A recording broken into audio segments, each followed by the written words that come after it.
AFCRDTV, and here at Hayden Road, it finishes AFC Rushden Diamonds 0, Gresley Rovers 3.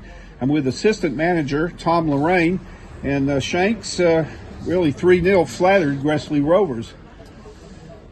Oh well, yeah. I mean, if you look at the game as a whole, yes, it did flatter them, but the scoreline's what matters, isn't it? We're in a position where we have to get points. We have to score more goals than the opposition. It's as simple as that, and we haven't done that today.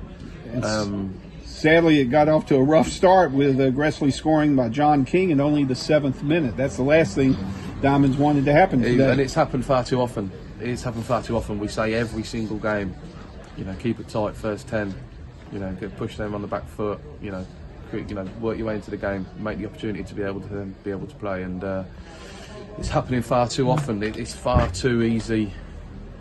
We're far too easy we concede goals far too easily, full stop. But the first 5 or 10 minutes, we're just letting ourselves down, and then we're playing with having to chase a game for 80 minutes every week. It's just not good enough. We can't do that. We can't play like that.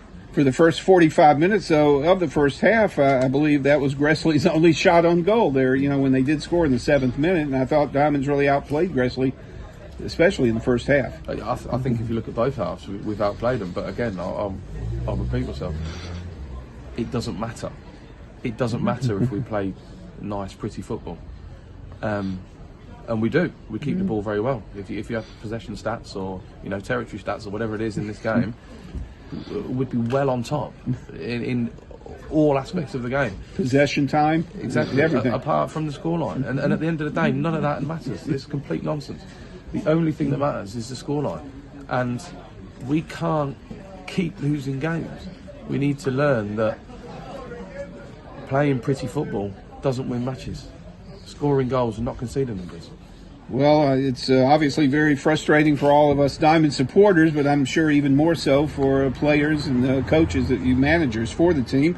But in the first half, what did you feel was the key? That the final third, fine margins and all of that stuff. Yeah, you know? I mean, it's those cliches, isn't it? It's their first goal has ricocheted off the centre forward's forehead and bounced to their winger, and things like that go against you when you're down there. I understand all that, but we got in good areas. We got the ball out wide and we got into good areas, and we created in that sense quite well. But the final ball, the final pass into the box, the final cross, the ball into Luke playing his first game today. That just wasn't good enough. It wasn't there. We're playing well until we get into that final third. Maybe not even the final third. Maybe until we get into the box. Sure. And then we're not creative enough. And we've made it clear to the lads that isn't good enough. At times a lot of the time we're overcomplicating the play. Simplify, put the ball into the box. It's the simple, straightforward aspects that win you games. And Sure. That's what we're not doing. As you've done 100 times, I believe, for Diamonds, put the ball in the net. Miguel Naguá playing his second game now back with Diamonds. Do you feel his fitness is now back to where it should be? Yeah, the reason Miguel only played 45 minutes against Corby was because he was struggling with his fitness. He hasn't played a lot of football, and he was quite tired come half time, so that's why we took him off last week, and we got another 15 to 20 minutes into him today on top of that first half. So that was a good aspect of He's that. showing great pace, and hopefully he'll bang in some goals for us shortly. Well, hopefully, like I said, and the wingers especially, but all over the pitch, we need to concentrate on creating. We need to concentrate on getting the ball in the box, in between the goalposts. That's where we score the goals. That's what we haven't done well enough. And you brought in a new striker now for the team. You just mentioned Luke Emery. Hopefully we anticipate a few goals from Luke. Yeah, I hope so. He's a good, strong player. Luke's been around the local area for a long time and knows his football. He's got good experience, so I think he'll be a real asset to the team, and probably a focal point as a centre forward is something that we've missed. Being able to play up and for the centre forward to hold the ball and then get bodies around, I think is something that we haven't been able to do recently. So that gives us another option, another aspect to be able to attack. Oh, definitely. And we welcome back Ben Garwood back to the team from down under. He's hopefully going to start in the next match or two for Diamonds. Yeah, well, he's obviously been away over Christmas in Australia, so we'll have to see what his sort of fitness levels are like. He was here today, obviously wasn't included because he only came back overnight, I think. We'll see where Ben's at with his comeback. All right. Well, thanks, Shanks. Tough loss, though, but hopefully we go again next game. We will. We'll keep positive. We'll carry on, and we appreciate the support from everybody that we're receiving, and we'll do better. The lads know that the standard's not been good enough. Everybody in that changing room, nobody's burying their head in the sand and thinking that it's okay. It's not. We don't accept loss. We won't accept loss at any point. And we'll continue to work hard and do our best to improve. Well, cheers. Come on, you Diamonds. Thank you, guys. Miguel, it's obviously a very tough result to take for us all. What was it like from a player's point of view? I think it was just a matter of not being good in both boxes.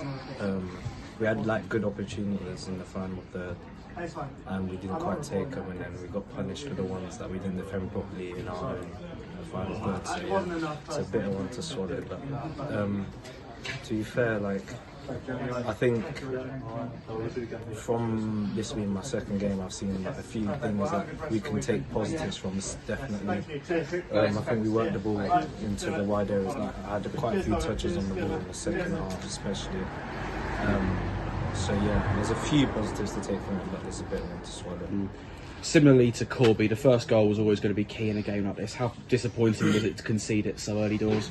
To be honest, it kind of felt like it was against the runner play a little bit. I think we started the game well, we on the more opposing side, but then that first goal, as you said, is always key in games like this because obviously the surface plays a massive part, and just as the ground it starts to tear up a bit more and it becomes harder and harder to create. And it was a tough one. And from your own perspective, you've not played a lot of football this season. Is that why you've been sort of having cameos here and there and we've had to manage your minutes? Yeah, my last 90 was actually the game against Ives last year. So that's the last time I played 90 minutes. So it's just about building my minutes up again. Obviously, last game I had to come off at half time because I found I was getting tired. So yeah, it's just a case of building up my match fitness. So that's the only thing. So yeah, We've had a couple of red cards to deal with as well. What did you make of those decisions in particular? To be honest, I didn't really see. I was off the pitch at I think for both of them actually. I'd just been subbed off, so I didn't really see it. But by the sounds of it, it just sounded like a matter of just need to be a bit more disciplined. Really, that's it. Like both second yellows, so I think that's just the thing about discipline. So yeah. And we've got 2 games coming up next week. Northampton Town in the Hidia Cup, of course, your old club. And then we travel to Bedworth on the Saturday. How important is it now that we pick ourselves up and go again and try and get 3 points, especially for that Bedworth game? Yeah, I think it's important that we just try to get a bit of a run and a bit of form together going into them games, because that just get a bit of momentum going into them games. Yeah, just see what happens. Take each game by game, and then hopefully we're in a good place come like that game against Bedworth. Thanks for your time, Miguel. No problem, thank you. I don't need love.